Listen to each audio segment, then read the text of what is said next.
Si ustedes sacan sus Biblias, por favor, en Juan 14:1 vamos a fundamentar el mensaje. Dice, no se turbe tu corazón, crean en Dios, crean también en mí. En la casa de mi Padre hay muchas moradas. Si no fuera así, yo se los hubiera dicho, porque voy a preparar un lugar para ustedes. Entonces, empieza el Señor diciendo que no se turbe vuestro corazón. Eso es muy importante que lo tengamos en cuenta en esta mañana. Y bueno, antes quiero pedir ayuda porque aquí la máquina se trabó y no está corriendo el texto. Entonces, ojalá y me pudiesen ayudar con una máquina. Tengo aquí la memoria. Gracias. Entonces, vamos a iniciar. ¿Qué significa que el corazón esté turbado? ¿Qué significa que el corazón se turbe? Nos acaba de decir el Señor que no se turbe vuestro corazón. ¿Y por qué digo que nos lo dijo el Señor? Porque está escrito en su palabra. Y si Él nos está diciendo que no se turbe, está dando una instrucción. Como cuando el padre o la madre de familia le dice a los hijos que esto no suceda. Y los hijos debemos tener cuidado en obedecer. Así con el Padre. Él dice que no se turbe tu corazón. ¿Pero qué significa que el corazón esté turbado? Puede ser que el corazón esté confundido. ¿Por qué? Por tantos problemas, por tantas preocupaciones. Puede ser que esté angustiado. ¿Por qué? Por las situaciones difíciles, porque nos enfermamos, porque tenemos deudas, porque vienen las inundaciones, porque no hay agua en casa, porque tenemos pendientes, porque tenemos a un enfermo en estado terminal, porque acaba de morir un familiar. Por diferentes situaciones nuestro corazón se altera. Turbarse significa entonces confundirse. Significa salir del equilibrio normal que tenemos los seres humanos. Nos ponemos en desequilibrio en nuestras emociones. ¿No les ha pasado cuando nos llega una noticia así abrupta y nos dicen hasta lo más sencillo, acaban de atropellar a tu perrito? Y con eso ya nos confundimos. ¿Qué hago? ¿Qué hago? Es la pregunta crucial, ¿verdad? ¿Qué debo hacer cuando mi corazón esté turbado? Corro al veterinario, le hablo a mi vecina, levanto al perro, le doy los primeros auxilios. ¿Qué hago? ¿Qué hago? Muchos, fíjense que acostumbran cargar en sus bolsillos algún objeto, por ejemplo, una piedra, y la frotan, y entonces dicen, pues esta es mi piedra que me saca de las preocupaciones. Otros le frotan la barriguita al Buda, ¿verdad? Y con eso dicen, salgo de mis problemas, o sacan por acá la patita de conejo para que les dé la suerte. Nosotros no. Los cristianos, ¿qué hacemos? Corremos a la presencia de Dios a pedirle que nos quite esa situación de angustia que nos está inundando. ¿Por qué? Porque turbarse es como cuando un veneno llega a nuestras vidas y ese veneno nos intoxica y no nos deja reaccionar. Si usted en alguna ocasión le ha picado a algún animal ponzoñoso, usted sabe que el organismo se paraliza, ¿verdad? Que el organismo empieza a tener esa condición de inestabilidad. Entonces, ¿qué sucede? Que estar turbado significa como estar envenenado. Pero viene un antídoto. Qué interesante. Para todo, afortunadamente, hay antídoto y sobre todo de parte de Dios. Él dice que no nos pone en la prueba si antes no hay una salida, ¿verdad? El Señor nos pone la prueba, pero también nos pone la salida. Así también podemos estar turbados, envenenados, intoxicados, alterados, conmocionados, pero viene la salida. Entonces, ¿cuál es la solución cuando nos sentimos así? Hoy mismo yo pude estar turbada. ¿Por qué? Porque este es un compromiso muy grande. Hablarle al pueblo de Dios de su palabra es un compromiso enorme, el más grande que puede existir. El más grande, porque uno no quiere que fluyan palabras propias, sino que fluyan palabras suyas. Entonces, ¿qué es lo más importante cuando nos sentimos así? Con esa confusión, con esa turbación. Pues pedirle a Dios. Dios Padre, a Dios Hijo, a Dios Espíritu Santo, que nos aumente la fe. Fíjense qué interesante, la palabra que soluciona todo, ese antídoto es la fe. Porque ¿se acuerdan ustedes Hebreos 11:1 que dice? Que la fe es la certeza de lo que se espera, la convicción de lo que no se ve. Certeza, es que estoy segurísimo que el Señor me va a ayudar. Estoy cierta, estoy absolutamente segura de que el Señor está conmigo, que Él va a estar presente en todos mis problemas. ¿Qué nos podrá separar del amor de Cristo? ¿Qué? ¿Angustia? ¿Enfermedad? ¿Qué nos podrá separar? Digan ustedes, ¿habrá algo que me separe del amor de Dios? Ni la muerte, hermanos, ni la muerte. que es a lo que más le podemos temer. ¿O ustedes no le temen a la muerte? Yo sí le temo y me da pena delante de Dios porque el Señor dice que es mejor el día de la muerte que el día del nacimiento. Eso dice Él. Y si lo dice es cierto, pero yo no alcanzo todavía a discernirlo, a asimilarlo, me cuesta y le pido perdón a Dios porque le digo, Señor, déjame vivir otro poquito, ¿verdad? Pero el día que venga el momento espero que me tome con esa paz, con ese gozo y con esa certeza de que voy a estar en la vida eterna con Él. Entonces, las palabras claves del mensaje de hoy son la turbación, que dijimos que era como un veneno, y el antídoto, que es creer. Pero no creer en cualquier cosa, hermanos. A veces yo creo en mis capacidades. A veces puedo creer en mis ingresos económicos. Puedo creer en mis relaciones, ¿no? En la gente que me rodea. Pues tengo un amigo abogado, tengo otro amigo que es médico, tengo otro amigo que tal, ¿no? Y me va a ayudar a salir de los problemas. No son ese tipo de creencias. Es creer en el Señor. Creer en que Dios está conmigo y que me va a acompañar en todo momento y que aun cuando yo me sienta en esa derrota, en esa situación angustiante, en esa situación de confrontación, de miedo, a veces hasta de pánico, hermano, no sé si les ha pasado, pero los que han vivido una situación extrema, saben que ahí uno dice, no hay nada. A veces dicen, ni Dios. ¿Cómo no? Dios sí. Dios sí puede. Entonces le vamos a decir a Dios que nos aumente, por favor, la fe. Entonces decíamos, estar turbado significa, es la que sigue, interrumpir de forma violenta y abrupta el estado de quietud. Eso dice el diccionario, ¿eh? Lo dice el diccionario, y si lo dices porque ya comprobaron que hay varias formas de explicarlo, pero esta es la más condensada. Interrumpir de forma violenta y abrupta la quietud, la paz, la comodidad, el gozo. Aún si nos mueven un poquito. Si a usted le despidieron del empleo, si a usted se le murió un familiar, si usted le dio COVID y quedó con algunas afectaciones en su organismo, ya lo movieron de su estado de confort. Ya lo movieron. Eso que nos mueve del estado de confort, que nos quita el gozo, nos quita la paz, nos quita el sueño, eso es estar turbado. Sus sinónimos, véanlos, estar aturdido. Hay personas que en verdad se aturden y dicen, no me hables, déjame aquí. Se deprimen, ¿no? Se encierran, se bloquean. Están a veces despistados, caminan como autómatas, ¿no? ¿No ha pasado? ¿Sí ha visto usted la persona que está turbada? Usted le mira en los ojos y los ojos están con una mirada perdida. Están desconcertados, o sea, ¿por qué pasa esto? Y le preguntan a Dios, ¿por qué a mí? ¿Por qué a mí? Se desorientan, o sea, dicen, ¿qué camino tomo? ¿Acá? No. Acá tampoco, ninguno me funciona. Están azorados, se consternan, se perturban totalmente. Bueno, hay personas que cuando caen en un estado de crisis, sencillamente enloquecen. Entonces es una turbación extrema, ¿verdad? La turbación puede ser extrema, puede ser leve, una turbación leve y una extrema. Cuando usted sienta una turbación leve, inmediatamente corra al Señor. No importa en dónde se encuentre. Si está usted en el baño de su casa, ahí. Si está en el metro, ahí. Si está en su empleo, un minutito ahí. No es necesario que esté por horas. Hay personas que piensan que para clamarle a Dios necesitan horas y horas, y por eso mejor no hablan con Dios, porque no hay tiempo en esta vida. No hay mucho tiempo. Salud. Entonces, ¿qué pasa? Que nos dejamos atrapar por la turbación. Nos dejamos confundir. Y con mayor razón si vivimos en este mundo hostil, ¿no? Un mundo que está lleno de situaciones problemáticas. ¿Cuántos problemas no pueden existir? Como la pobreza, como las migraciones. Actualmente ustedes saben cómo la gente sale de sus países, del propio México, se van a otros lugares porque están en un estado de angustia, de carencias. Las guerras, ¿verdad? La de Ucrania, cualquier otra guerra que se desate, trae turbación, trae consternación.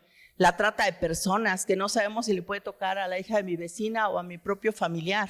Los secuestros, que algunos ya los hemos experimentado.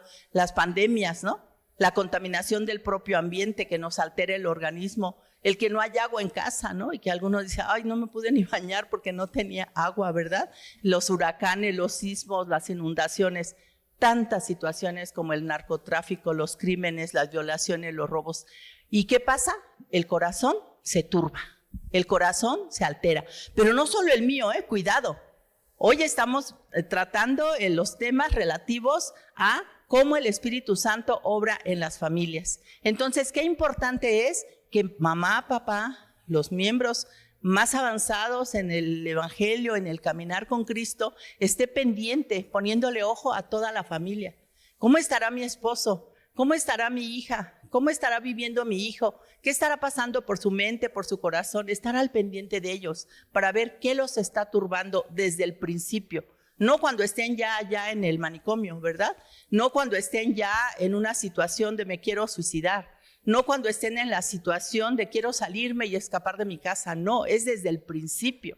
Estar pendiente de las vidas. Qué importante es entonces comunicarnos con ellos, y después de comunicarnos con ellos y antes de volvernos a comunicarnos con el Altísimo, ¿verdad? Porque orar es hablar con papá. Así les decimos a los niños en la escuela dominical. Chiquillo, comunicarte con Dios es orar.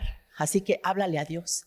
Aprende a hablarle a Dios. Háblale a tu familia, pero háblale a Dios, no se te olvide. No solo a tu familia, porque no eres consejero del mundo, ¿verdad? Puedes convertirte en consejero espiritual si primero el Señor te dice a ti lo que tú tienes que hacer con tu propia vida y tú le obedeces. Porque a veces queremos aconsejar a todo el mundo y nosotros olvidarnos del consejo. ¿Y dónde está el consejo de Dios, hermanas y hermanos? ¿En dónde está? Usted abra cada página de este libro y aquí hay consejo de Dios para su vida. Así que hay que estar pendiente de que nuestra familia y sus corazones no se turben. ¿Qué pasa con los cristianos? ¿Los cristianos estaremos entonces exentos de turbación? No, no estamos exentos. Los cristianos también sufrimos. También tenemos razones suficientes para vivir turbados y confundidos. ¿Será que entre los cristianos no hay divorcios? Lamentablemente sí. Y cada vez van en aumento. Antiguamente no había tanto. Decir que un cristiano se divorciaba era como decir, ya se fue al infierno, ¿verdad? Pero hoy en día es fácil. Hasta vivamos juntos por si acaso, ¿no? ¿Para qué nos casamos y gastamos en el papelito si no vale la pena? Las enfermedades también las tenemos, y sobre todo a veces enfermedades terminales. La pérdida de empleo, que nos roben ahí en la esquina o donde quiera que sea, el que nos falte el dinero, el que nuestros hijos sean rebeldes. Qué pena, pero sucede, ¿no? Y más, yo ayer estaba observando alrededor de la congregación y yo veía que hay carencia de jóvenes aproximadamente entre los 18 y los 35 años de edad. ¿Qué está pasando con ellos? Tenemos que preguntarnos qué tan turbados se encuentran, quién los está turbando, quién les está viniendo a aconsejar cuestiones que no están en la palabra o contrarias a la palabra, ¿verdad? Entonces, ¿tenemos los cristianos motivos para turbarnos? Sí. Y ya dijimos que cuando estamos alterados, se nos cambia la quietud. Tenemos poca capacidad para tomar decisiones. Incluso nuestro estado de ánimo se afecta. Muchos dicen, ahorita no me hables, no. Y a veces hasta pensamos que la persona está enojada. No, solamente está turbada. Es decir, su mente anda por otro lado, su cabeza está volando, no sabe qué hacer, no sabe por qué pasan las cosas, quiere explicaciones de parte de Dios. Y en lugar de pedirle explicaciones a Dios, debería decirle, Señor, ¿qué me quieres enseñar? Señor, ¿qué me quieres decir? Con esto que me está pasando, ¿qué me quieres decir? Dame una enseñanza con todo esto. Pero no, nos sentimos a veces así como muy capaces, muy autosuficientes y le queremos pedir a Dios cuentas. A ver, Dios, explícame, ¿por qué se acaba de morir el papá de mis hijas? ¿Por qué se murió? ¿Por qué no dejaste más tiempo? Que tuviera más tiempo para buscarte, para congregarse. ¿Por qué? Y le preguntamos al Señor, como que si el Señor fuera mi súbdito, que me tuviera que dar explicaciones a mí, su plebeya, su sierva. ¿Por qué? Así somos, ¿verdad? Qué triste que seamos así como seres humanos, que le tengamos que pedir a Dios que nos explique en lugar de decirle, Señor, enséñame. Señor, ¿por qué estoy pasando por esta prueba? Señor, ¿por qué estoy pasando por esta dificultad? Dímelo. Y en una actitud de sencillez, de humildad, de una condición en donde yo me coloque en la gran diferencia que existe entre Dios y yo. Dios está en la cúspide, en las alturas, en lo máximo. Él es el supremo Señor creador de todo el universo y yo, su ínfima criatura que estoy en lo más bajo, en lo más ruin. Y así desde allá abajo levanto mi mirada y le digo, explícame. En lugar de decirle, por favor enséñame, por favor enséñame. Enséñame tus caminos, enséñame a entender todo lo que pasa en mi vida. Enséñame a darme cuenta que tiene que haber cambios en mí. Enséñame a entender que así como a los hebreos los llevaste por el desierto para enseñarles y para que ellos mostraran lo que había en su corazón, enséñame a mí. A mí también muéstrame qué hay en mi corazón para que a mí me dé asco de eso que está dentro de mí. Para que no venga tu ira, que no venga la ira del Padre contra esa miseria que hay aquí dentro. Y que acabe con eso, para que me cambie, para que me transforme. ¿No será diferente? ¿No será diferente la condición? A veces nos queremos colocar a la par de Dios y decirle, ándale, explícame, ¿no? Como si fuéramos quién. Bueno, solo es para decirles que en Juan 14:1 el Señor nos da una orden. Y yo una orden de parte de Dios sí quiero entenderla como algo tajante, como algo absoluto, no como una preguntita, no como una sugerencia, no como una recomendación, una orden. Me dice, mira, tú, pequeña, que no se turbe tu corazón. El pastor me lo decía hace un momento, ¿cómo se siente? Le digo, un poco nervioso. Me dijo que no se turbe su corazón. Y entonces me la aplicó. Y así podemos aplicárnosla a nosotros mismos primero y después aplicársela a los prójimos. ¿Quiénes son los prójimos? La esposa a su marido, el esposo a su esposa, la mamá a los hijos a la mamá, los hijos al papá, la tía al sobrino y así sucesivamente. Entonces, no estemos tristes, no estemos enfadados, no estemos desconcertados. Fíjense que curiosamente nuestro Señor Jesús se turbó. Y ustedes van a decir, ¿cómo es posible que Jesús se haya turbado? ¿No? ¿Cómo es posible que Jesús se haya alterado de su ser interior? Cambiamos a la otra diapositiva y entonces nos damos cuenta que el Señor también pasó por esos momentos críticos. Ustedes tal vez recuerdan, era el momento anterior al arresto del Señor. Él ya sabía que lo iban a arrestar, él sabía el día, sabía la hora. No lo habían arrestado todavía. Él estaba viviendo esa angustia extrema porque tenía que cargar con la ira del Padre. Él no estaba tanto preocupado porque si le iban a atravesar con una lanza, que si iban a lastimarle la corona de espinas, que si le iba a lastimar los clavos en sus manos. Quizá en su parte humana tenía esa preocupación, pero en su parte divina él tenía una angustia mayor. Él decía, voy a cargar con la ira del Padre.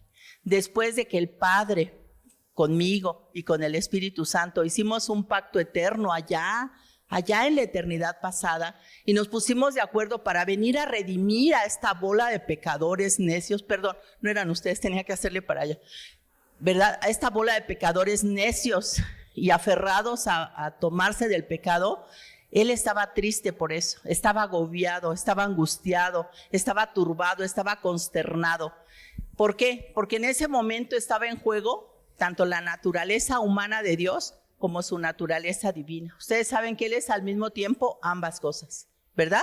Él es Dios y en su momento Él fue hombre. Hoy en día solo es Dios y está reinando en la eternidad. Y yo les recomiendo que ustedes revisen porque a lo mejor se quedan con alguna duda. Yo escuchaba ayer al pastor que hablaba también de los pactos y nos hablaba que el pacto de Abraham, el pacto de Moisés, diferentes pactos, pero si hay un pacto que es el mayor, es el pacto eterno. Ese pacto que se hizo en la eternidad pasada, no sabemos cómo exactamente fue la reunión, pero ahí estaba Padre, Hijo y Espíritu Santo poniéndose de acuerdo, el Padre pidiendo que alguien tomara esa posición y Jesucristo dijo, yo tomo ese lugar, yo quiero ir a redimir a los pecadores, ¿verdad? Y el Espíritu Santo ahí respaldando, fortaleciendo. Entonces, ¿qué sucedió? ¿Qué sucedió ahí en ese momento en el Getsemaní? ¿Qué sucedió? Fíjense cómo decía Jesús en su oración en Juan 12:27. Él decía, ahora está turbada mi alma. ¿Y qué diré? Padre, sálvame de esta hora, mas para esto ha llegado la hora. Yo decía, ¿por qué el Señor hace esa pregunta? ¿Por qué le dice al Padre, te voy a decir que me salves de esta hora? No, ¿verdad? Él estaba diciendo, no voy a llegar a ese extremo. ¿Por qué le voy a decir, Señor, sálvame de esta hora si yo ya sé a qué vine? ¿Por qué le voy a decir, sálvame de este momento si yo ya sé quién soy? ¿Por qué lo voy a hacer si yo ya sé que hubo un pacto y yo hice un pacto y yo no soy hombre para que mienta, ni hijo de hombre para que me arrepienta. Entonces yo voy a cumplir con ese pacto. Pase lo que pase y me duela lo que me duela y me angustie lo que me angustie. ¿Se lo imaginan ahí? ¿Se imaginan a su Señor Jesús? Y vamos a verlo en la siguiente. Ahí en Getsemaní, un Jesús turbado, un Jesús angustiado, en donde dice la Biblia que su sudor, fíjense, su sudor, no sé si a ustedes les ha pasado alguna vez, su sudor era como gotas de sangre. ¿Cómo sería el sudor del Señor? Imagínenselo ahí postrado. Yo no lo hago, hermanos, porque traigo las rodillas, pero tremendas. Pero ahí postrado, ahí llorándole al Padre y diciéndole, Señor, ya viene el momento, está bien próximo. ¿No le pasa a usted que cuando está próximo un momento difícil, no sé, como que sus huesos se acalambran, como que le hace cosquillas el cuerpo, como que las piernas le tiemblan? ¿Usted se imagina cuál sería el cúmulo de sensaciones que tenía Jesús ahí en Getsemaní cuando estaba de rodillas? Ahí llorando y diciendo, es que yo lo platiqué con el Padre y con el Espíritu Santo allá. ¿Me voy a rajar? ¿Me voy a echar para atrás? ¿Voy a decir ya no? Dijo, no. ¿Acaso voy a preguntar que al Padre y le voy a decir, Señor, sálvame de esto, sácame de esto? Él dijo, no. Fíjense, él no se resistió. Él dijo, yo tengo un compromiso con el pacto eterno y de que cumplo. ¿A usted le ha pasado cuando está muy cansado para venir a servir a la iglesia o está muy distraído, muy triste y tiene que compartirle el evangelio a alguien y dice, no, mejor ya no, otro día que me sienta mejor, ¿no?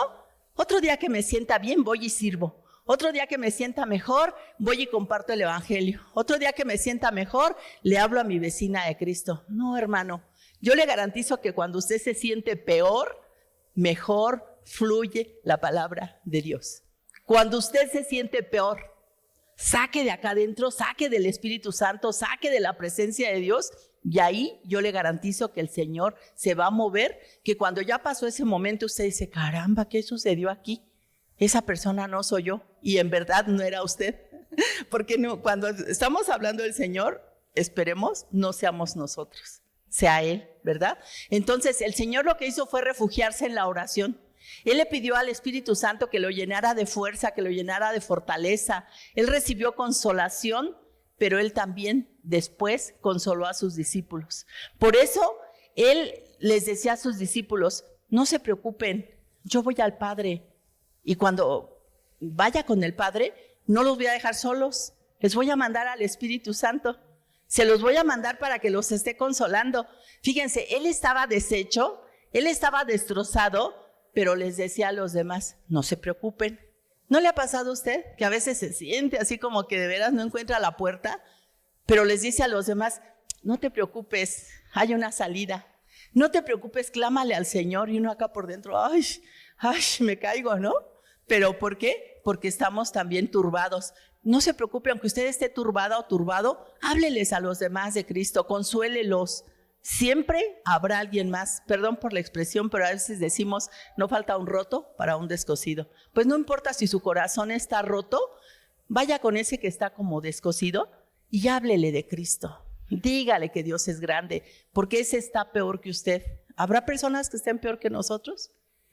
Sí, ahí en el hospital, ahí en la cárcel, aquí pasando enfrente, ahí su vecina o su vecino. Cuando usted platique con ellos, va a decir, en verdad, están peor que yo. Porque yo tengo a Cristo, yo no estoy solo, yo camino de su mano. Entonces, a mí lo que me llama la atención es cómo el Señor Jesús sacó fuerza de la nada, no de la nada, sacó fuerza del Espíritu Santo y pudo consolar a los demás, como lo hacen los siervos maduros de Dios. Yo admiro y por eso tenía mucha turbación de llegar aquí, porque yo sé que muchas veces los siervos de Dios, porque a veces uno se entera por acá, así de pasadita, de algunas situaciones que están viviendo. Y uno sabe que los siervos de Dios se enferman o no. Que los siervos de Dios se les muere un familiar o no. Que los hijos a veces son rebeldes, ¿sí o no? ¿Sí? Que tienen problemas económicos, que deben la renta de su casa o no. Que se quedaron sin trabajo cuando aparte tenían un empleo secular, aparte del ministerio. También ellos se duelen, también son de carne y hueso. ¿verdad? Entonces, ¿cómo es que luego vienen y consuelan a otros? Uno dice, ¿de dónde sacan fuerza, Dios mío? Solamente del Padre, del Hijo y del Espíritu Santo. Entonces, dése usted cuenta que Jesús no se quedó turbado. Eso es lo importante. Túrbese usted todo lo que quiera, pero no se me quede ahí tirado. ¿Ha visto hasta los boxeadores? Les dan su knockout, caen al piso y al ratito se levantan. A menos que deberá ser un knockout fatal que los mató, ¿verdad? No se deje matar por el knockout. Usted dígale, Espíritu Santo, levántame. Y si me caigo, ¿cuántas veces dice que cae el justo? 7 veces cae el justo. ¿Cuántas veces se levanta? Pues 7, ¿verdad? Porque solo 7 estuvo caído. Pero si se cae 10, ¿se levantará 10? Claro. Entonces, si la palabra del Señor dice que se cae el justo, pero se levanta, no se levanta con sus fuerzas, se levanta con las fuerzas del Espíritu Santo. Entonces, avancemos con esa diapositiva, ¿no es esa? La otra, ahí. Entonces, fíjense, cuando el Señor nos mostró que Él estaba firme en el propósito que Él traía, fue porque Él sabía precisamente que Él no era cualquier persona. Él, para empezar, traía un propósito, ¿verdad? ¿Se acuerdan del pacto eterno? Él traía un propósito. ¿Cuál era? Redimirnos. Entonces, Él iba a morir por nuestros pecados, nos tenía que salvar de la ira del Padre para que esa ira no nos destruyera. Dice la palabra del Señor que nosotros estamos muertos en nuestros delitos y pecados. Entonces, cuando Él nos redime, Él nos revive, ¿verdad? O sea, nos saca de la muerte y nos da vida. Entonces, nos salvó de la ira de Dios para que esa ira no nos consumiera. También Él sabía en ese propósito que nos tenía que regresar a la casa del Padre. Así que usted estése tranquilo, si usted obedece la palabra de Dios, si usted se mantiene fiel, usted va a regresar a la casa del Padre. ¿Quiere regresar? ¿Sí quiere regresar? Yo le aseguro que si le pregunto a los niños contestan con más entusiasmo. ¿Quiere regresar a la casa del Padre? Sí. Que se le note, hermana, que se le note, hermano, que se le note que quiere. No importa cómo se vaya. Nos podemos ir después de un accidente, nos podemos ir en una enfermedad crítica, nos podemos ir en un paro cardíaco, de cualquier manera, pero regresemos a la casa del Padre. Es el propósito que traía el Señor. Y Él dijo, Señor, de los que tú me diste, ninguno se perdió. Si usted está seguro de que a usted ya lo entregaron, ya se lo entregaron a Cristo, si usted ya es de Cristo, usted se va a la casa del Padre, hermano. Y de repente volteo y ya está la iglesia vacía, ¿no? El Señor también tenía clara su identidad, muy clara. Él sabía que era el Hijo único de Dios, segurísimo. Él no tenía la menor duda. Él tenía la capacidad, como la ha tenido siempre, de mirar lo que ocurrió en el pasado, que fue cuando firmaron el pacto eterno, si es que lo firmaron o solo lo platicaron, que la palabra de Dios es sí y amén, o sea, es una palabra que se cumple, pero también Él mira el presente. Él sabe lo que tú y yo ahorita tenemos aquí adentro del corazón, pero Él dice que Él ve las intenciones. Él mira nuestras intenciones, no solo lo que pensamos, no solo lo que hacemos. Leíamos con las damas un versículo la semana pasada que decía que Él conoce nuestros pensamientos antes de que salgan de nosotros. Los conoce, están ahí guardados, todavía ni se hacen una realidad cuando Él los conoce. Por eso tenga mucho cuidado con sus pensamientos, para que si ese pensamiento lo va a turbar, dígale, fuera, vámonos. Que venga un pensamiento de parte de Dios. Pero ¿cómo van a venir pensamientos de parte de Dios si no leo la Biblia? ¿Cómo? ¿Usted cree que van a venir así de forma espontánea y me voy a decir un versículo que nunca leí? No, lo tuve que haber leído, lo tuve que haber meditado y de ser posible lo tuve que haber memorizado. ¿Para qué? Para que esté aquí guardado. Y entonces cuando yo quiera echar fuera un pensamiento nocivo, negativo, venga el nuevo pensamiento y se renueve el anterior. Entonces, también el Señor ve el futuro. También ve el futuro. Él sabe quiénes vamos a irnos con Él a su presencia. Él sabe quiénes vamos a perseverar hasta el final. Él sabe todo de nosotros, porque Él también tenía muy clara su propia identidad. Él sabía, yo soy hijo de Dios, yo vine a cumplir con un plan, con un propósito y voy a reinar por los siglos de los siglos, como dice la palabra de Dios, ¿verdad? Entonces, en resumen, Jesucristo alejó la turbación de su vida. Él no solamente veía el hoy, él vislumbraba también el futuro remoto. Pasamos a la siguiente. Y eso lo mantuvo firme en sus decisiones y aplacó las turbulencias de su alma. Disipó sus dudas, alejó sus preocupaciones y trajo paz a su corazón. Eso que sucedió lo llenó de alegría. ¿Pero por qué? Porque se dejó ayudar por el Espíritu Santo. La persona que no se deja ayudar por el Espíritu Santo, ¿qué le va a pasar? ¿Se va a quedar ahí postrada? ¿Se va a quedar ahí tirada en el camino? ¿Se va a querer cambiar de iglesia? ¿Cambian hasta de religión? Hasta ateos se andan volviendo, se van con los chamanes, se van con los brujos, con la oración fuerte del Espíritu Santo. En fin, no digo otras denominaciones que pues los mantienen todavía como hijos de Dios, ¿verdad? Pero que no les ayudan tanto a seguir creciendo en santidad. Entonces, tengamos cuidado de no quedarnos ahí en la lona como el boxeador que se rinde a medio camino. Seamos de esos boxeadores que entrenamos todos los días, ¿no? Porque el que se queda tirado seguro es porque no entrenó, no estuvo en sus prácticas diarias ahí dándole a la pera o no sé cómo se llama el artefacto al que le dan duro, ¿verdad?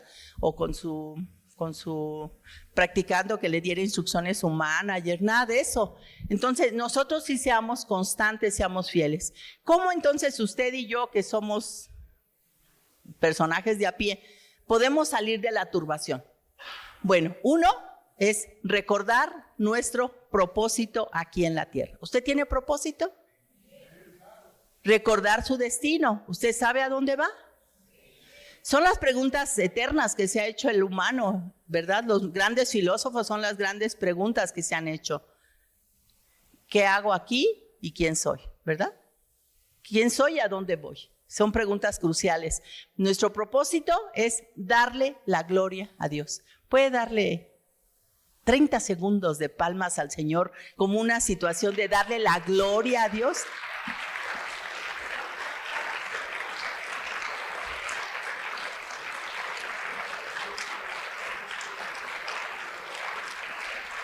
Amén.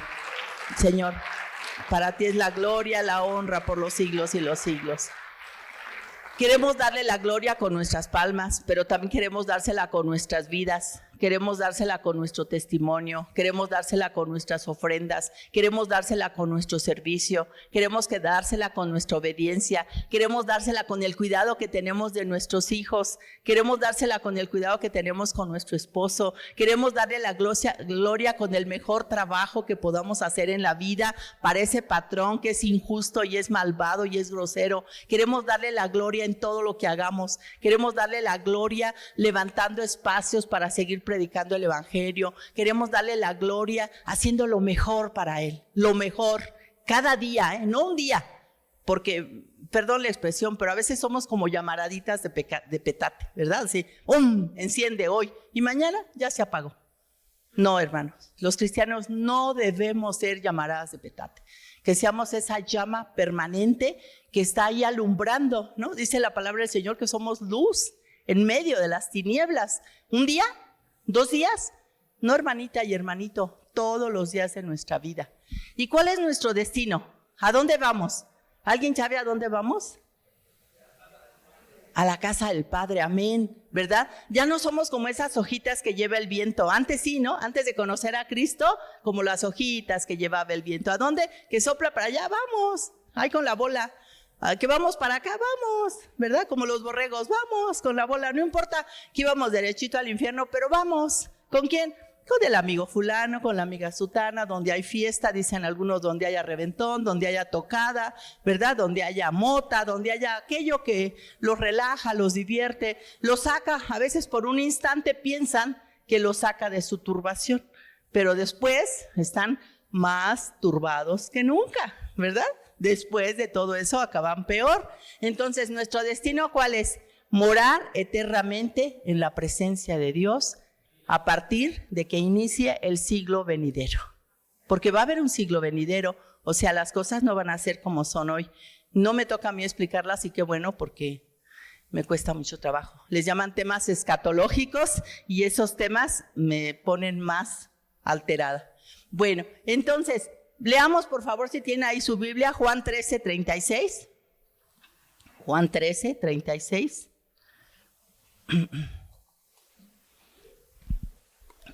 ¿Ya está?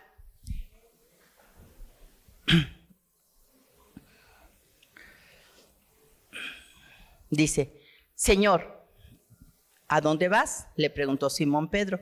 Jesús respondió, a donde yo voy, tú no me puedes seguir ahora, pero me seguirás después. Pedro le dijo, Señor, ¿por qué no te puedo seguir ahora mismo? Yo daré mi vida por ti. Bueno, leí uno de más.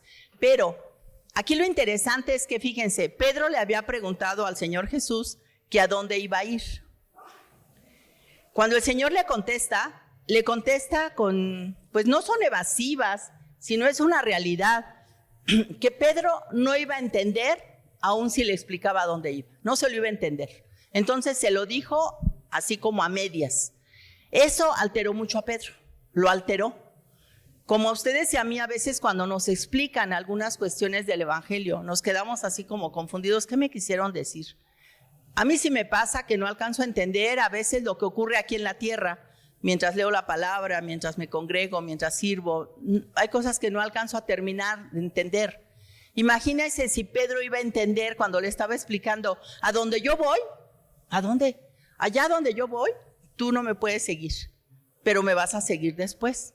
Entonces Pedro se quedó como confundido, ¿no? Si él ya sabía que lo iban a arrestar, ¿verdad? Entonces Pedro se quedó turbado. ¿Qué es lo que entonces provoca la turbación? En Pedro fue no entender qué era lo que estaba pasando. Entonces, hermanos, yo les sugiero que pongamos siempre mucha atención a la palabra, que no nos quedemos con versículos sueltos, que no nos quedemos con explicaciones a medias, que busquemos la relación que existe en toda la palabra, porque toda la palabra se explica a sí misma. Usted lee de Génesis y quizá la explicación la va a encontrar hasta Apocalipsis. O usted lee Apocalipsis y se tiene que regresar a Éxodo o a Levítico. O sea, usted va a encontrar explicaciones. Mientras más lea la palabra, más va comprendiendo. Si Pedro hubiera estado mucho más atento, quizás sabría lo que el Señor le estaba diciendo, pero no entendía. Entonces, ¿cómo entender mejor lo que Dios nos dice? Leyendo su palabra, escudriñándola, analizándola. Entonces, vemos que las dudas, porque Pedro entró en duda, pues ¿cuál será ese lugar a donde dice Dios que va? ¿Y por qué dice que yo lo voy a seguir? Si creo que se va a morir y quiere que yo vaya con él, o sea, ¿cómo está eso? Y cuando él se vaya, ¿qué va a pasar? ¿Quién nos va a dar el sustento? Pues antes ahí les daban de comer todos los días, ¿no? ¿Qué va a pasar si Judas creo que también ya se va o no sé qué está pasando con Judas? Ya no va a haber dinero aquí en las arcas. Y si yo regreso con mi familia a lo mejor ya ni me va a querer porque ya anduve mucho tiempo con Jesús en todo su ministerio, ¿verdad? En esos 3 años. Entonces, y cuando yo ande ya solito por ahí me van a prender porque a Jesús nadie lo quería porque él viene diciendo que es el Rey de Reyes y el Señor de Señores. Entonces, a mí me van a apresar. Pedro tenía mucho miedo.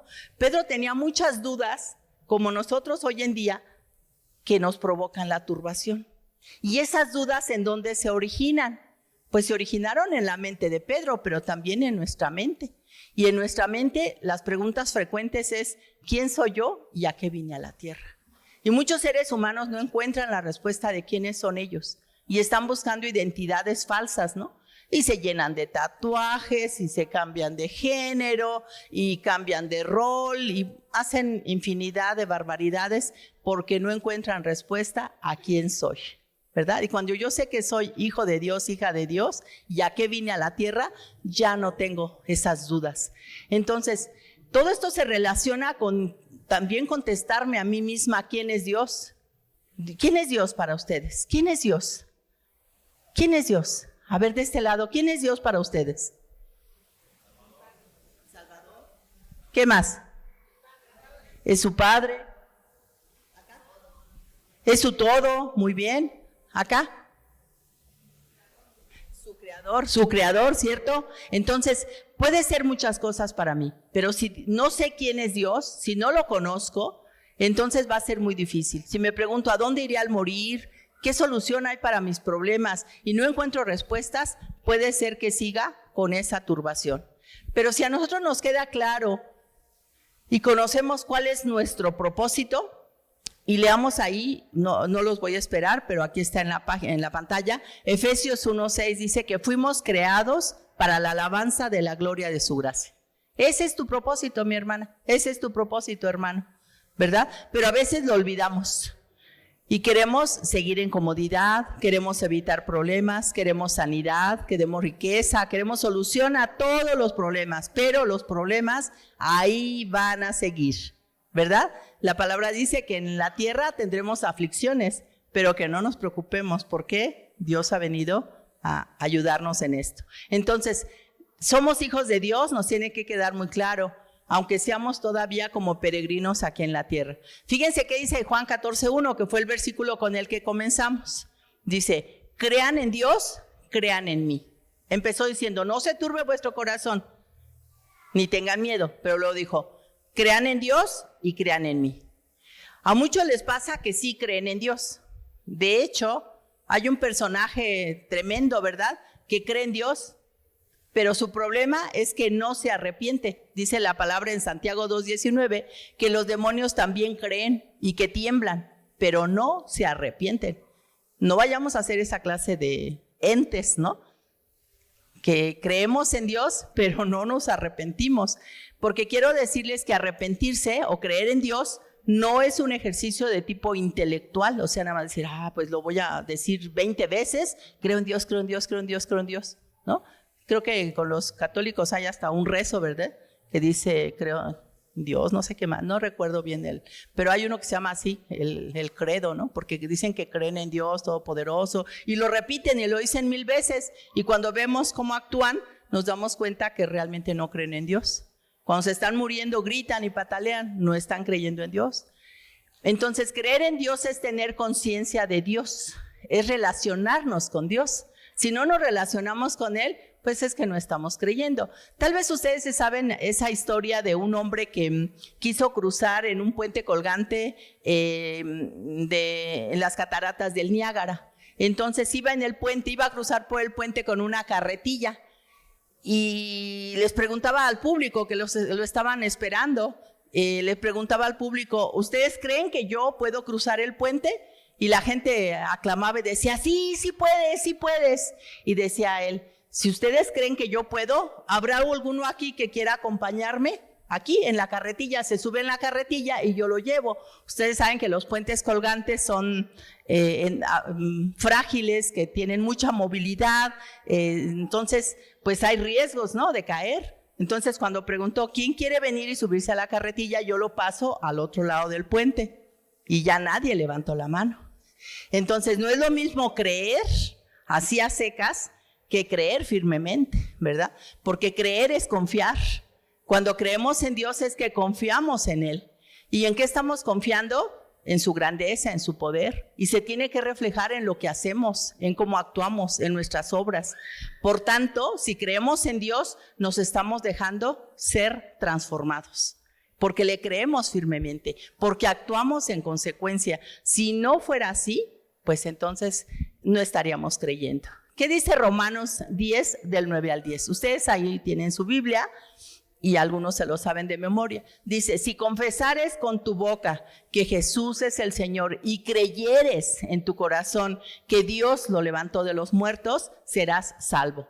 ¿Por qué? Porque con el corazón se cree para justicia, pero con la boca se confiesa para salvación. Entonces el Señor nos pide que creamos con el corazón, no nada más con la mente como aquel que no se quiso subir a la carretilla, ¿verdad? Sino súbete a la carretilla. Si crees en Él, crees firmemente, le crees a Él, le crees a Dios. Entonces creer implica obedecer y también creer significa dar fruto. Que se refleje no solamente en tu casa, sí, con tu familia es el lugar más importante donde se tiene que reflejar el fruto, pero también se tiene que reflejar ahí donde tú te mueves, ahí en la sociedad, ahí se tiene que reflejar que tú estás creyendo. Si tú dices que crees, pero no actúas en consecuencia, le vamos a poner signos de interrogación a esa fe, a esa creencia. Entonces veamos cómo es que también los discípulos menguaron en la fe. Juan 12:36 dice, entre tanto que tenéis la luz, creed en la luz para que seáis hijos de luz. Y en Juan 6:69 dice, y nosotros hemos creído y conocemos que tú eres el Cristo y el Hijo del Dios viviente. Puse los versículos invertidos en el sentido del orden en que están en la Biblia, para que ustedes noten que en Juan 6:69 los mismos discípulos dijeron que ellos habían creído. ¿Se acuerdan? Dijeron que habían creído. Pero después el Señor Jesús les recalca y les dice, mientras ustedes tengan la luz, crean en la luz para que sean hijos de luz. El Señor se los reitera, porque eso tiene nuestro Dios con nosotros. Nos insiste y nos vuelve a insistir y nos lo dice de una manera y nos lo dice de otra manera. Y nosotros, bien, gracias. O sea, seguimos tal vez con nuestra necedad o con el olvido, ¿no? Curiosamente se nos olvida lo que más nos beneficia. Qué triste. Entonces los discípulos no creyeron, ellos estaban todavía confundidos, se turbaron, pienso yo, se intoxicaron. ¿Con qué? Con el veneno de la duda. Cuando la duda venga a su vida, hermano, acuérdese, deséchela. ¿Cuál fue el mayor miedo de los discípulos? Temieron que Jesús no resucitara.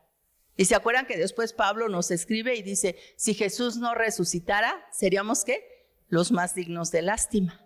Pues yo creo que ese temor lo tuvieron los discípulos. Tuvieron miedo de que Jesús no resucitara. Yo no sé si usted hoy tenga miedo de que Jesús no vuelva. ¿Tiene miedo? ¿Tiene preocupación de que qué tal si nada más prometió y no regresa por nosotros? ¿Qué tal si nos morimos y no vamos a la eternidad? ¿Qué tal si nos morimos y Él no era tan poderoso como dice la Biblia y no nos tiene ahí un lugar reservado para estar eternamente en su presencia? ¿Pueden venir esas dudas, hermana y hermano? Entonces yo le pido al Señor que hoy usted se afirme en su fe y deje fuera esa turbación, esa duda, y se acuerde otra vez de Hebreos 11:1, donde dice que la fe es la certeza de lo que se espera y la convicción de lo que no se ve. Aunque usted todavía no lo vea, usted ya créalo, pero así con esa certeza, decir, me subo a tu carretilla, Señor, me subo a tu carretilla. Yo no voy a estar solamente dando palmas y aplausos, bravo, bravo, ahí va Jesús, ahí va Jesús. No, yo voy contigo. A donde tú vayas, yo voy contigo, ¿verdad? Y no dejarnos envenenar, sino tomarnos rápido el antídoto. Dijimos que el antídoto son la fe, es tener aquí fresca la palabra de Dios para sacarla en acción en el momento que necesitamos. Es creer en Dios, creer en su persona, creer en sus promesas, en su poder, en su majestad. Buscar a Dios en todo momento, buscar su presencia, leer la palabra, orar constantemente, meditar en ella y confiar en su amor infinito. Pedirle cuando estemos ya derrotados, pedirle fuerza al Espíritu Santo y sobre todo que nuestra familia vea que estamos en esa condición de súplica, clamándole a Él para cuando vean la respuesta, sepan quién dio la respuesta. Porque a veces dicen, pues es mi mamá porque es bien fuerte. No, es mi papá porque él es bien valiente. Es mi hermano porque él sí se la sabe de todas. No, que sepan que fue Dios. Y que en todo lo que a usted le pase en la vida es Dios. Ahí está Dios, porque usted es su hijo. Y no hay nada que se escape de la voluntad de su Señor. Entonces usted es hija de Dios. A ver, grítelo fuerte, soy hija de Dios. A ver, 1, 2, 3, soy hijo de Dios. Y como hija e hijo de Dios, usted tiene derecho a sus promesas. No porque usted se lo ganó, ¿verdad que no? Sino porque Dios ha hecho la obra en usted. Por eso usted tiene esos derechos. Entonces, creamos firmemente en Jesús. Vamos a leer Juan 7:38, en donde dice así. El que cree en mí, Jesús es el que está hablando, el que cree en mí, como dice la Escritura, de su interior correrán ríos de agua viva.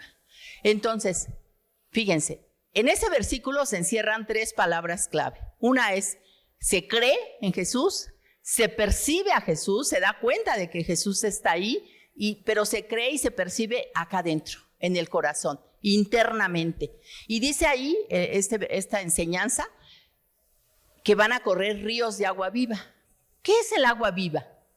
El agua viva representa al Espíritu Santo. Entonces, si usted cree en Jesús, fíjese, como estamos creyendo en una de las personas de la Trinidad, estamos creyendo en Jesús, pero dice que cuando usted crea en Jesús, dentro de usted va a correr el Espíritu Santo. Qué maravilloso, ¿no? Qué maravilloso. Usted, primero a lo mejor en un tiempo cuando estaba en otra religión le enseñaron que había que creer en Dios, así Dios completito. Y a lo mejor empezó creyendo en el Padre, pero aquí la palabra dice que creamos en Él, en Jesús, en sus promesas, en su vida, en su obra, en la redención, en su eternidad, en cada una de sus particularidades. Pero si sabemos que ahí juntamente con ese creer va a entrar conmigo y va a fluir ese Espíritu Santo, hermanos, qué maravilloso. No nos queda más que decirle, Señor, pues si no creo, quiero creer, ¿no? Y de hecho así dice la Biblia, si te falta fe, pídela a Dios. O cuando aquel le clama al Señor y le dice, Señor, creo, pero ayúdale a mi incredulidad. Es como una contradicción, o sea, ¿cómo que crees y que te ayuden en tu incredulidad? ¿O crees o no crees? Pues sí creo, pero como que a medias, ¿no? Entonces, como crees a medias, por eso pídele a Dios que te acabe de dar una certeza absoluta para que creas más y para que lo busques de todo tu corazón. Entonces, ¿qué hace el Señor? Jesús exhorta a observar sus obras, mirar qué es lo que Él ha hecho y creer en Él. ¿Cómo lo hace? Allí en Juan 10, del 37 al 38, nos dice, si no hago las obras de mi Padre, no me creáis. Fíjense bien. Si Él no hacía las obras de su Padre, no le iba a creer ni los discípulos, ¿no? Aquellos de aquel tiempo, también nosotros somos discípulos. Mas si las hago, aunque no me creáis a mí, creed a las obras, para que conozcáis y creáis que el Padre está en mí y yo en el Padre. ¿Qué dijo? Pues no me vean a mí, a lo mejor yo estoy tras bambalinas, pero crean en lo que estoy haciendo, en lo que está pasando, en los efectos que está causando mi propio testimonio. Si no quieren creer en mí, no crean en mí, pero crean en lo que hago. Fíjense, a qué nivel nos llevó. ¿Por qué? Porque saben que el ser humano es así. Si los seres humanos no tocamos, si los seres humanos no apreciamos con el olfato, no escuchamos, porque somos materialistas, ¿no? O sea, queremos empíricamente creer en las cosas que están ahí presentes. Si tengo agua, tengo que probarla para estar seguro de que era agua, no vaya a ser un espejismo, ¿verdad? Entonces, si no creemos en las obras de Dios, porque no las vemos, pues no vamos a creer en Él. Pero Él dijo, bueno, si no creen en mí, crean en lo que yo hago. Ahora díganme ustedes, ¿qué ha hecho Dios?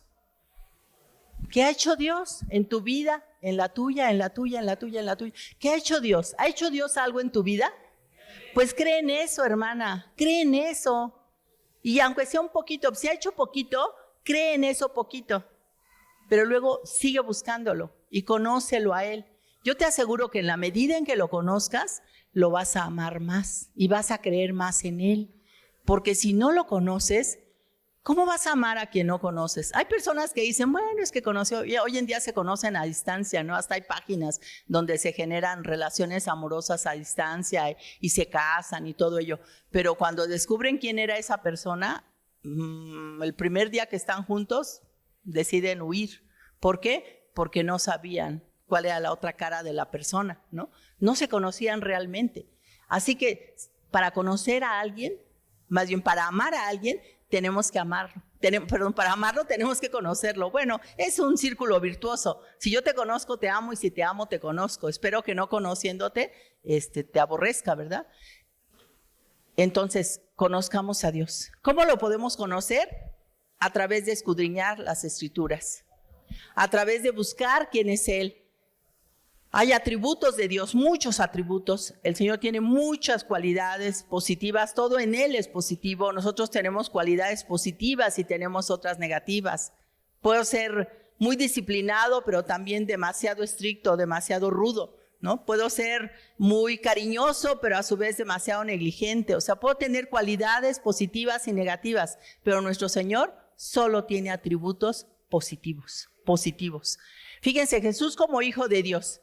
Para empezar, Él es el verbo creador del universo. Dice la palabra de Dios en Juan 1:1 que en el principio era el verbo era con Dios y el verbo era Dios. Entonces Jesús es nuestro Salvador, Jesús es el Cristo, Jesús es el Señor. En la Biblia vienen varios de sus nombres. Los nombres ustedes saben que también encierran cualidades de la persona o del ser. Y en este caso, en la Biblia están estos 3 nombres de Dios. Pero Él tiene muchísimas cualidades. No es el momento para analizarlas. Los invitamos al discipulado de damas, ahí las estamos abordando.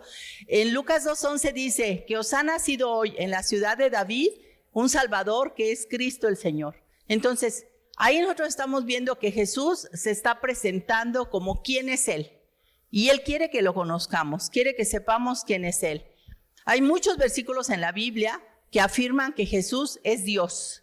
Muchas personas ese problema tienen con el Evangelio porque creen en Dios, pero a Jesús le dan como un tratamiento de segundo plano porque no creen al 100% en Él como Dios, sino solo creen como persona, como maestro, como profeta tal vez, pero no como Dios.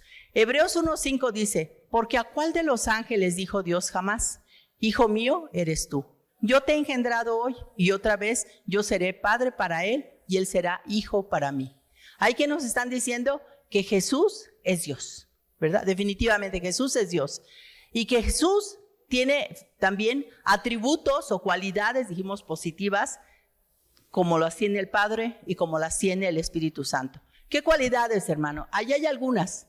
El amor, la misericordia, la bondad, la paciencia, la generosidad, su soberanía, el que Él es justo, su eternidad, su omnipotencia, su omnipresencia, su omnisciencia, su fidelidad. Todos esos atributos que tiene uno, los tiene el otro y el otro, porque son 3 en 1, ¿verdad? O sea, están contenidos en uno mismo, es uno mismo. Por eso cuando decimos, es que yo soy hijo de Dios, pues soy hijo del Padre, pero también soy hijo del Hijo y de alguna manera estoy ligado también al 100% al Espíritu Santo. Entonces, soy hija de Dios, pero de Dios en toda su plenitud, no nada más de una parte de Él. Bueno, entonces hemos visto que los discípulos estaban muy temerosos, estaban turbados, que Jesús se iba a ir y les iba a dejar a su Espíritu Santo y eso los tenía consternados. Juan 14:26 dice, mas el Consolador, el Espíritu Santo, a quien el Padre enviará en mi nombre, Él os enseñará todas las cosas y os recordará todo lo que os he dicho. Pues dijeron los discípulos, sí, muy bien, pero pues, ¿y si no? ¿Y qué pasa si no? Allí estaba la duda, ¿verdad? ¿Por qué? Porque se iba a ir. Entonces, ¿qué sucedió en el pasado? Que los discípulos estaban temerosos, estaban dudosos, que eran como nosotros, oidores olvidadizos, que Jesús se iba, pero quién sabe si se iba a dejar el Espíritu Santo y qué sabía hacer el Espíritu Santo, no estaban seguros. Tampoco tenían claro eso de que Él iba a regresar, como nosotros hoy en día, que no estamos seguros de la segunda venida de Cristo. Pero hay algo que sí debemos hacer, a pesar de todas esas dudas y esas confusiones. Recordar que no podemos olvidarnos de sus promesas, que Él nos dejó unas promesas, nos dejó garantías, nos dejó señales de que Él iba a volver. Entonces, ¿Jesucristo volverá? Claro que sí. Lucas 12:40 nos exhorta a estar preparados, porque Él dice, a la hora que no penséis, el Hijo del Hombre vendrá. Tú y yo no sabemos la fecha, pero debemos estar atentos a su palabra y a los acontecimientos. Estudiar y enseñar sus promesas a nuestra familia. Recordar su palabra tanto en la prueba como en la dificultad. Y entonces, cuando esté nuestro corazón un poquito turbadito, o muy confundido, o muy consternado, o muy desequilibrado, como hemos dicho, inmediatamente pedir, como dice Santiago 1:6, pida con fe, no dudando nada, porque el que duda es semejante a la onda del mar, que es arrastrada por el viento y echada de una parte a otra. Pues imagínense que de repente nosotros somos como esas ondas de mar, ¿verdad? Que nos llevan, o como papalotes, ¿no? Cuando el viento sopla para un lado y para el otro, nosotros igual nos balanceamos y a veces nos desestabilizamos y solemos caer, solemos quedarnos postrados. Entonces, pidamos fe.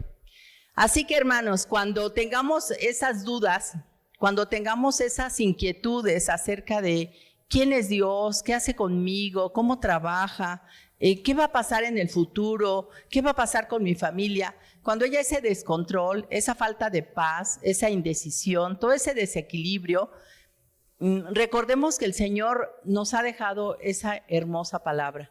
Dice en Juan 14:27, mi paz os doy, mi paz os dejo. Yo no se las doy como el mundo la da. No se turbe su corazón ni tenga miedo. Entonces, no solamente estuvo en un versículo esa frase de no se turbe tu corazón ni tengas miedo, la vuelve a repetir más adelante, ¿verdad? Pero no nos la da solamente como una advertencia o como una orden. Primero nos da como el consuelo, ¿verdad? Dice, la paz os dejo, mi paz os doy. ¿Qué significa entonces? Que la paz es también lo opuesto a la turbación. Cuando una persona está turbada, no tiene paz, no tiene paz. Yo no sé cómo hoy esté tu corazón. No sé si tengas paz, esa paz interior, esa paz que solamente el Señor puede dar. No sé cómo esté, o si está confundida. No sé si acabas de pasar por crisis, ¿no? Crisis tremenda, se te murió un familiar, tienes algún enfermo postrado, o tienes problemas económicos, o tienes situaciones que piensas que nadie más podría resolver.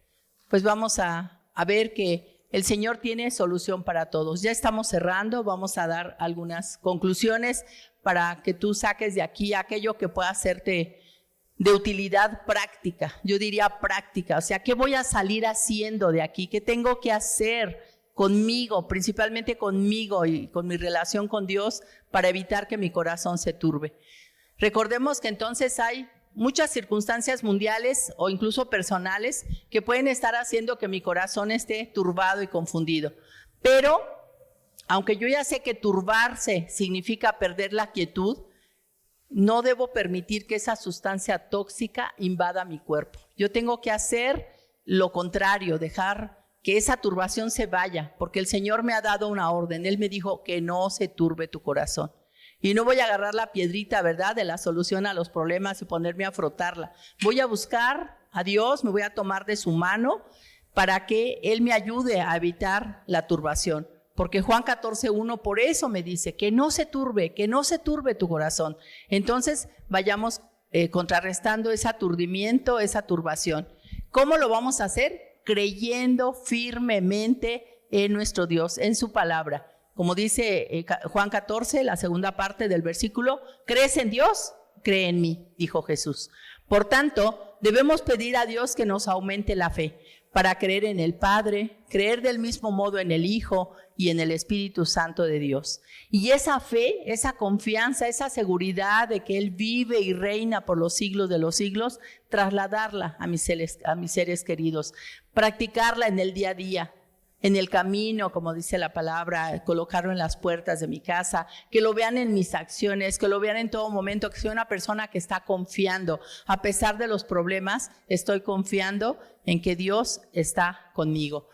Vimos que Jesús evitó la turbación. ¿Por qué? Porque recordó su propósito en esta tierra, porque afirmó su identidad. ¿Y nosotros qué vamos a hacer? Nosotros vamos a tomar ejemplo de Jesús, es lo principal. Recordar cuál es mi propósito. Fui creado para la alabanza de la gloria de su gracia. Mi identidad, soy hija de Dios y como tal me aferro, pero así con todas las fuerzas de mi alma, me aferro a mi Dios, me aferro a su palabra, me aferro a sus promesas y voy a salir rápidamente de la angustia y de la turbación. Voy a recordar que mi destino final no está aquí. Aquí nada más soy como peregrino y extranjero. Yo voy a estar morando eternamente en su presencia. Voy a creer firmemente en el Padre, voy a creer en el Hijo, voy a creer en el Espíritu Santo. Pero al menos en esta parte de la Biblia donde dice, ¿crees en el Padre? Cree también en mí. Me pide que crea fuertemente en mi Señor Jesucristo, en Él. Aférrate de Él y yo te aseguro que vas a salir rápido de la turbación, porque tenemos con nosotros al Espíritu Santo. Entonces, cuando en Juan 14:1 dice que no se turbe tu corazón, si crees en Dios, cree también en Jesús, su Hijo, entonces vamos a clamarle fuertemente al Espíritu Santo para que mi fe vaya en aumento. Solo te dejo esta palabra. No permitas jamás, hermana mía, hermano mío, que se turbe tu corazón. Y también vela por el corazón de tu familia, intercede por ellos y cuando caigan, ayúdales a volver de la turbación. Que el Señor te bendiga. Gracias.